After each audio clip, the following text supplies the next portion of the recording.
Greenland வெட்டிவேர் Tamil channel சப்ஸ்கிரைபர்கள் மற்றும் விவசாய நண்பர்களுக்கு வணக்கங்க.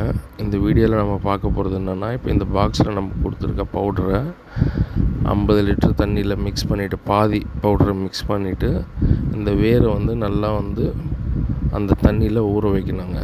ஒரு 1/2 hour ஊற வச்சுட்டு அதுக்கப்புறம் நடணும். இதோட பெனிஃபிட் என்னன்னு பார்த்தீங்கன்னா, வேர் அழுகல் வராமையும் இருக்கும். ரெண்டாவது பார்த்திங்கன்னா, நல்லா துளிர் விட்டு வருங்க. சரிங்களா?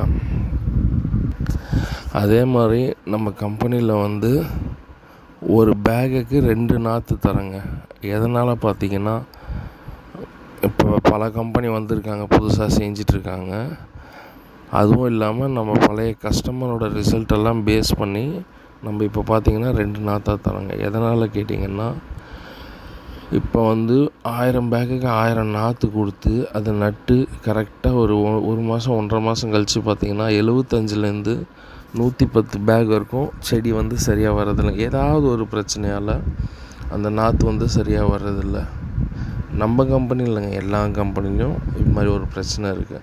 ஸோ அப்போ நீங்கள் திடீர்னு நாற்று கொடுத்து நீங்கள் நட்டு அது திடீர்னு 1 மாதம் 1.5 மாதம் அந்த ஈல்டு கரெக்ட் பண்ணி அது வளர்ந்து வரத்துக்குள்ளே லேட் ஆகிடும். ஸோ அதனால் பார்த்திங்கன்னா நம்ம கம்பெனியில் 2 நாற்றாக தரோங்க. 2 நாற்றை இது மாதிரி நல்லா அந்த அம்மா வைக்கிறாங்க பாருங்கள், வச்சுட்டு ஒரு சின்ன குச்சி வச்சு ஹோல்ஸ் போட்டுட்டு அதில் பாதி நாற்றை உள்ளே நட்டுட்டு டைட் பண்ணிடணுங்க.